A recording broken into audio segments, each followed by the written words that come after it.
Adele from boardcritic.com, just here with Adam Dube. He's our guide in the Mentawais.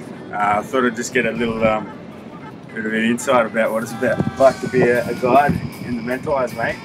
Sort of when did you start, and any crazy stories you got about anyone, and when we finish, just maybe some tips for the boys that are thinking of coming over, so they don't, cut themselves up or something. Yeah, whatever, easy.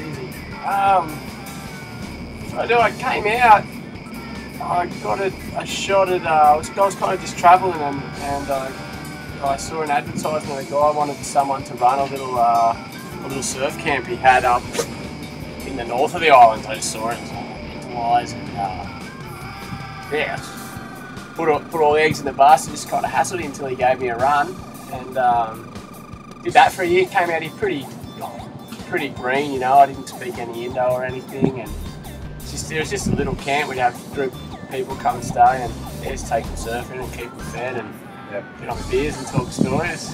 It's good fun, and that kind of just led to meeting other people up here in the industry, like all the boats were coming through, and met some other people that were building quite a big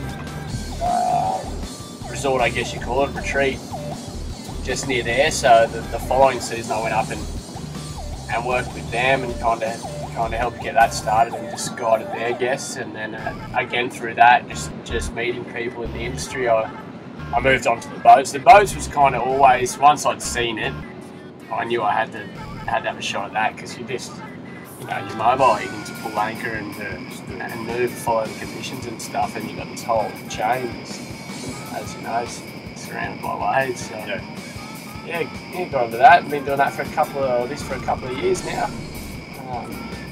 You got a favourite spot? Yeah, mate, it's hard as a goofy footer to go past Macca's, Yeah. Just when it's doing its thing, it's kind of perfect, I guess. You get the barrels and a chance to sort of practice your turns and that. Nothing too hectic. There's a lot of spots I like though, we've surfed a few of them. Yeah. Roxy's and Greenbush we didn't get to this time, but yeah, that's another good one. Plenty of good spots, on their day. They can all be good. Most of the crew thinks pretty dream job. Any tips you can give them if they wanted to get into the industry? Yeah, I mean, you just got to, I don't know how you go about getting into it. You kind of just got to come up here and put in some time, and do the hard yards and do it for nothing for a long time too, and just meet the right people and put yourself out there and just come up for a few trips or whatever. And there's no real TAFE course for it, is there? No real TAFE course, mate. You just learn as you go and you're in the right spot. Yeah. Yeah. And mate, you put us on the spot pretty much every morning and got us, on the waves before anyone else. Did you sort of learn that? Must have got lucky. Yeah. Is there any knack in learning these conditions, or it's a guarded secret among you boys, or what? I mean, you just sort of look at the forecast, and then even so, you can look at the forecast as much as you want, but really you've got to get out here and sort of look at what's going on. And I mean, I make mistakes too, and sometimes it's good when you make the right call. And I'm stoked you guys are happy, done pretty well, I think. Yeah. Who's your favourite group of travellers, mate? Aussies? Yeah, it's always good to have the boys on. Ends up being a few beers and stuff after the surf. Always good. A couple of minis. Yeah, there was one morning there where you didn't function real well. No, it's a bit slow to surf, so I get up and then I shoot back in there once we've figured it all out, once you guys are on the spot. But yeah. Had any crazy stuff happen? Like, sharks or mental people you've met? Any fights or anything? No, I've been pretty lucky, mate. Most of my guests have been pretty good. You meet some mental people though. The people that hang out in these islands, some of them are pretty mental. It kind of, in general, I think draws those kind of people that just escaping. Yeah. There's no real rules out here, is there? Not really, mate. It's a little bit the Wild West. Yeah. I think it's changing. I think years ago it was more so, but it's the other end of the world.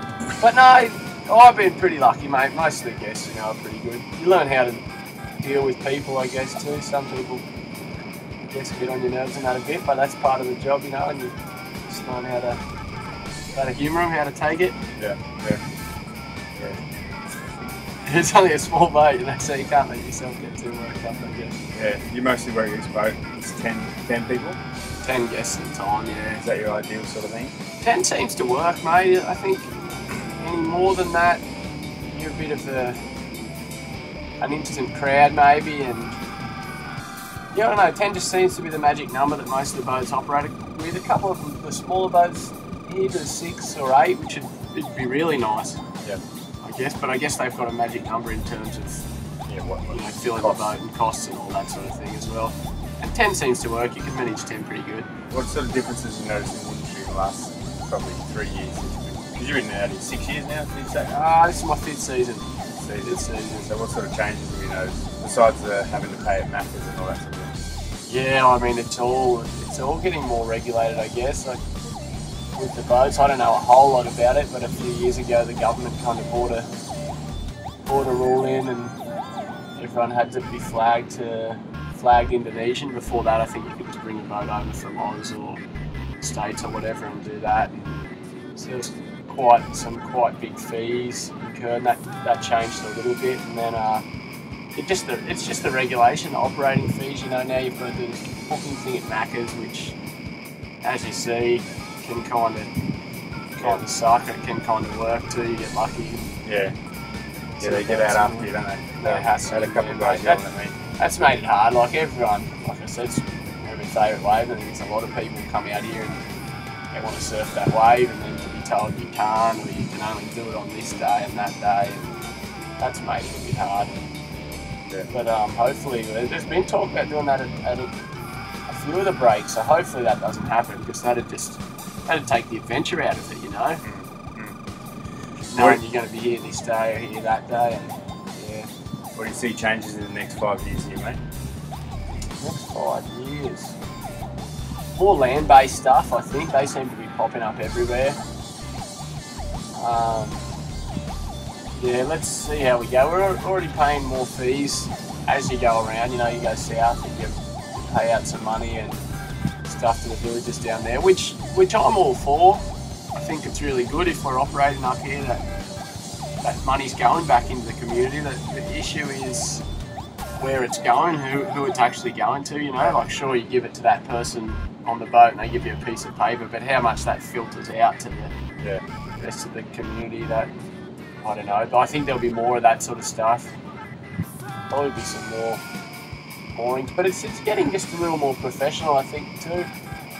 Probably back in the day when it started, it was a more raw experience, you know, a bit more of a risk, whereas now, yeah, you're providing a service, you know. People sort of, there's competition and people know what they expect, and you have to kind of deliver, you know, and take care of the guests and stuff, make sure everyone's safe and having a good time. You done any pros? Had any pros on your boat? Oh, I haven't done an all-pro trip, no. I had Tommy Carroll on the first trip this season. Yeah.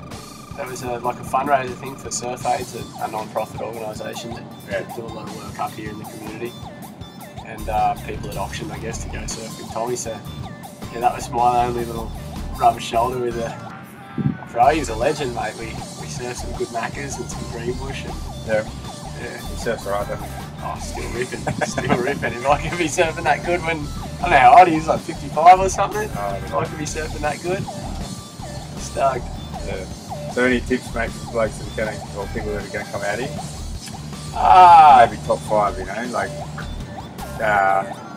besides remembering their surf etiquette. Remembering their surf etiquette, yeah, don't piss anyone off. I don't know, just make sure you're ready for it, you know, surf before you come out, and know that some of these waves are a bit heavier than what you'll surf at home, but at the same time, you know, you push yourself and you'll be smart about it, you'll be rewarded, you'll get the best waves of your life, so do that. Yeah, I mentioned in the vlog a little warning you gave one of the boys before he paddled out. He ended up washing over the reef, but that was so adhere to your warnings, you reckon? Yeah, someone's going to have a little date with the reef at some stage. It's love it, but I don't know, mate. Save your pennies. Everyone should check it out at least once, I think, if you're surfing. Yep. Tips is Bring a big board.